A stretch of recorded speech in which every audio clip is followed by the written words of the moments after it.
Price the Lord. கர்த்தருக்கு ஸ்தோத்திரம். கர்த்தருடைய பிள்ளைகள் எல்லாரும் எப்படி இருக்கீங்க? எல்லாரும் நல்லா இருக்கிறீங்களா? கர்த்தர் இன்னைக்கு கொடுக்கிற வேத வசனம் மத்தேயு 21 22 வசனம். மேலும் நீங்கள் விசுவாசம் உள்ளவர்களாய் ஜெபத்தில் எவைகளை கேட்பீர்களோ அவைகளெல்லாம் பெறுவீர்கள் என்றார். இந்த நாட்கள்ல என்ன காரியத்துக்காக ஜெபிச்சு கொண்டிருக்கிறீங்க, என்ன ஒரு காரியத்துக்காக நீங்க ஜெபிச்சு கொண்டிருக்கிறீங்களோ அந்த காரியத்தை நாட்கள் கர்த்தர் செய்வேங்கிறாரு. ஜெபம்ங்கிறது எல்லாரும் ஜெபம் பண்ணுவாங்க. எல்லாரும் உலக பிரகாரமா வளர்கிற மக்களும் ஜெபம் பண்ணுவாங்க, ஏசப்பா பிள்ளைகளும் ஜெபம் பண்ணுவாங்க, எல்லாரும் ஜெபம் பண்ணுவாங்க. ஆனா அதுல ஒரு காரியத்தை கர்த்தர் சொல்லுகிறாரு. அதை நீங்க நல்லா பாத்தீங்கன்னா விசுவாசம் வேணும் என்று சொல்லுகிறார் ஆண்டவர். எவ்வளவு நேரம் மண்டிட்டு ஜெபம் பண்ணுவோம், எவ்வளவு கண்ணீரோடு ஜெபிப்போம். நிறைய ஜெப காரியங்கள் எங்களுக்கு ஜெப குறிப்புகள் வருது. நாங்க எவ்வளவு ஜெபம் பண்ணி பார்த்துட்டு எங்களுக்கு அற்புதங்கள் நடக்கல, அதிசயங்கள் நடக்குது, எங்களுடைய பிள்ளைகளுடைய வாழ்க்கையில ஒரு மாற்றம் இல்லை, என் கணவனுடைய வாழ்க்கையில ஒரு மாற்றம் இல்லை, மனைவியினுடைய வாழ்க்கையில ஒரு மாற்றம் இல்லைன்னு அநேகர் போன் பண்ணி ஜெபிக்க சொல்றாங்க. அவங்க ஜெபிக்கிறாங்க, நாங்களும் ஜெபிக்கிறோம். கர்த்தர் சொல்லுகிறார், விசுவாசம் உள்ள ஜெபம் பிணியாளியை ரட்சிக்கும். கர்த்தர் இந்த நாட்கள் விசுவாசத்தை பத்தி பேசுகிறார். விசுவாசம் தான் மெயின். ஜெபம் ரெண்டாவது. ஃபர்ஸ்ட் நம்மள்ட்ட இருக்கக்கூடியது விசுவாசம். விசுவாசம் உள்ளவர்களாய் நீங்கள் ஜெபத்தில் எவைகளை கேட்பீர்களோ அவைகள் எல்லாம் பெற்றுக்கொள்வீர்கள் என்று கர்த்தர் சொல்கிறார். அதனால விசுவாசமாய் கேளுங்க.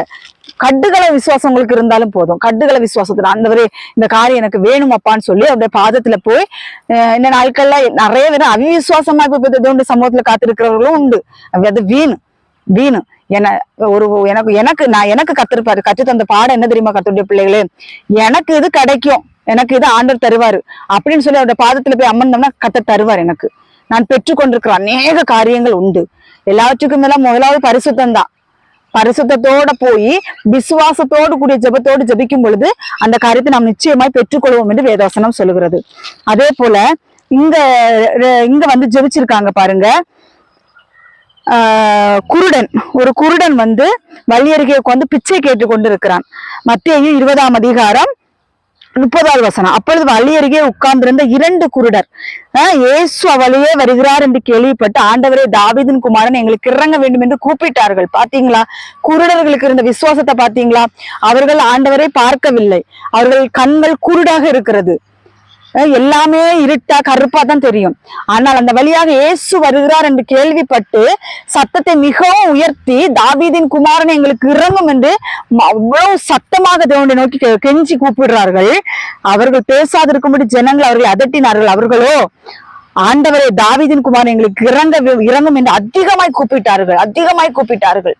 இந்த நாட்கள்ல சில பேர் சொல்லுவாங்க, நம்ம ஊக்கமா ஜெபிப்போம், விசுவாசமா தான் ஜெபிப்போம். பக்கத்துல இருக்கிறவங்க எல்லாரும் என்ன சொல்லுவாங்க, நீ இவ்வளவு நாள் ஜெபிச்சு பார்த்து உனக்கு இன்னும் நடக்கலையே, பேசாம ஆண்டுட்டு ஒப்பு கொடுத்துரு, இதெல்லாம் நடக்காது, இந்த காரியம் நடக்காது சொல்லி அபசகுணமான கர்த்தருக்கு பிரியமில்லாத வார்த்தைகள், விசுவாசம் இல்லாத வார்த்தைகள், அவிசுவாசமான வார்த்தைகளை பேசக்கூடிய ஜனங்கள் நம்மளை சுத்தி இருப்பார்கள்.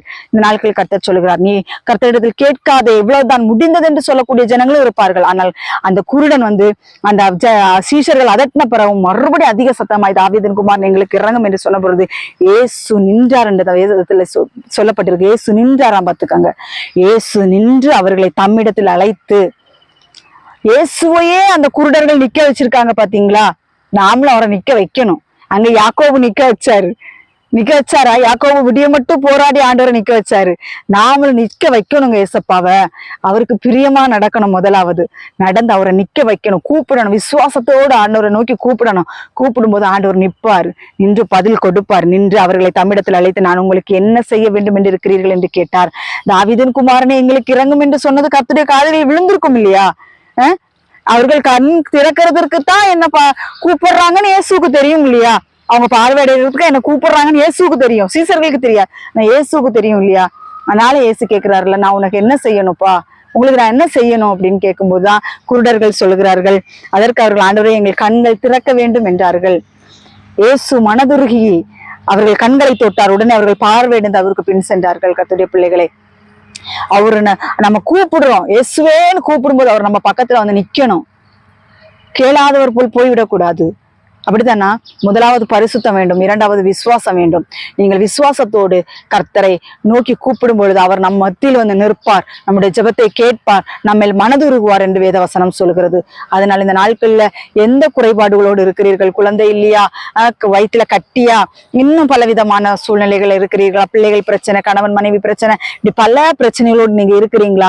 இந்த நாட்களில் விசுவாசமாய் கேளுங்கள், விசுவாசமாய் கேளுங்கள். அந்த 2 குருடர்கள் கர்த்தரை நோக்கி கூப்பிட்டது போல விசுவாசத்தோடு நீங்க கேளுங்க, நிச்சயமா அந்த காரியத்தை நீங்கள் பெற்றுக்கொள்வீர்கள். இந்த கர்த்தர் நாட்கள் இந்த வார்த்தையை கொடுக்கிறார். அதனால அங்க நீங்க கர்த்தர் சொல்லியிருக்கிறது போல விசுவாசம் உள்ளவர்களா நீங்கள் ஜெபத்தை எவைகளை கேட்பீர்களோ அவைகளெல்லாம் பெற்றுக்கொள்வீர்கள் என்று கர்த்தர் சொல்லுகிறார். நீங்கள் விசுவாசம் இல்லாமல் தேவனுக்கு பிரியமாயிருப்பது கூடாத காரியம். அதனால இந்த நாட்களில் கர்த்தர் சொல்லுகிறார், விசுவாசத்தோடு கர்த்தரிடத்தில் கேளுங்கள், கர்த்தர் நிச்சயமாக தருவார். இந்த கர்த்தருடைய பிள்ளைகளே, கர்த்தர் சொல்லுகிற வார்த்தை விசுவாசம் உள்ளவர்களாயிருங்கள், இன்னொன்று பரிசுத்தத்தோடு இருந்து கர்த்தருடைய பாதத்திலிருந்து ஜெபியுங்கள். இதுதான் கர்த்தரை நோக்கி கூப்பிட கர்த்தர் விரும்புகிறார். ஆண்டவரே, தாவீதின் குமாரனே, எங்களுக்கு இறங்கும் என்று கெஞ்சி கூப்பிடும். நம்மளுடைய மனது உருக்கத்தை அவர் பார்க்கிறார், நம்முடைய உள்ளத்தை அவர் பார்க்கிறார். ஏனோ தானோ கடமைக்காக எப்போதும் போயிருந்து ஜெபிக்கிறது போல ஒரு லிஸ்ட்டை கொண்டு வச்சு ஜெபிக்கிற ஜெபம் அல்ல, ஜெபம் அல்ல. உங்களுடைய காரியம், உங்களுக்கு என்ன காரியம், நாட்கள் என்ன காரியம் உங்களுக்கு வேண்டுமோ தனியாய் போய் நின்று முழங்கால் என்று கர்த்தரை நோக்கி தாவீதின் குமாரனே எனக்கு இறங்கும் என்று அவரை நோக்கி கெஞ்சுங்கள், விசுவாசத்தோடு கெஞ்சுங்கள். கர்த்தர் இந்த காரியங்களை கர்த்தர் பொறுப்பெடுத்து உங்களுடைய தேவைகளை கர்த்தர் சந்திப்பாராக. ஆமேன். கர்த்தர் தாமே இந்த வார்த்தைகளை ஆசீர்வதிப்பாராக. ஆமேன். ஒரு சிறிய ஜெபம் செய்துக்கிறேன். பரலோகத்தில் இருக்கிற எங்கள் பிதாவே, பரிசுத்த பிதாவே, நாங்கள் ஸ்தோத்தரிக்கிறோம், மகிமைப்படுத்துகிறோம். ஆண்டவரே, அந்த நாட்களில் 2 குருடர்கள் உம்மை நோக்கி தாவீதின் குமாரனே எங்களுக்கு இறங்க வேண்டும் என்று சொல்லி கேட்ட பொழுது கர்த்தாவே, அநேகர் பேசாதிருக்கும்படிக்கு அவர்களை அதட்டினார்கள் ஆண்டவரே. ஆனாலும் அவர்கள் மிகுந்த சத்தமாய் ஆண்டவரே மறுபடியும் தாவீதின் குமாரனை எங்களுக்கு இறங்கும் என்று சொல்லி கெஞ்சி கேட்ட பொழுது கர்த்தர் அந்த இடத்தில் நின்றீரப்பா, நின்றீரப்பா, நின்று உங்களுக்கு நான் என்ன செய்ய வேண்டும் என்று கேட்ட பொழுது அவர்கள் ஆண்டவரை நாங்கள் பார்வையிட வேண்டும் என்று சொன்னார்களப்பா. நீர் அவர்கள் மனதுருகுநீர் என்று வேதவசனம் சொல்லுகிறதப்பா. மனதுருகி அவர்களுடைய கண்களை நீர் தொட்டீர் ஆண்டவர். இந்த நாட்கள் என்னென்ன வேதனைகளோடு, என்னென்ன பாடுகள், வேதனை, கண்ணீர் ஆண்டவரே பாரம் சுமந்து தவிக்கிறோம். பிள்ளைகளுக்காக நாங்கள் ஜெபிக்கிறோம் ஆண்டவரே. அப்பா, அந்த பிள்ளைகள் கேட்கிற காரியங்களை பெற்றுக்கொள்ள என் தேவன் அனுகிரகம் செய்ய வேண்டும் என்று நாங்கள் ஜெபிக்கிறோம் அப்பா. ஆண்டவரே ஸ்தோத்திரம் அப்பா. வீணாய் அலப்புகிறவர்களாக அல்ல, விசுவாசத்தோடு இந்த பாதத்தில இருந்து கெஞ்சி கேட்கிறவர்களா அவர்களை மாற்றுங்க தகப்பனே. எந்த காரியத்தில் அவிசுவாசப்படி நீ நடக்காது என்று சோர்ந்து போய் கிடக்கிறார்களோ அதை தட்டி எழுப்பி விடுங்க தகப்பனே. நடக்கும் என்கிற ஒரு தைரியத்தை கொடுத்து அவர்களை தட்டி எழுப்பி விடுங்க ஆண்டவரே. உமக்கு ஸ்தோத்திரம் ஐயா. நீர்க்கிரியை செய்யும், ஆசீர்வதியும். இந்த வார்த்தை அநேகரை பலப்படுத்தட்டும் இயேசுவின் நாமத்தினால.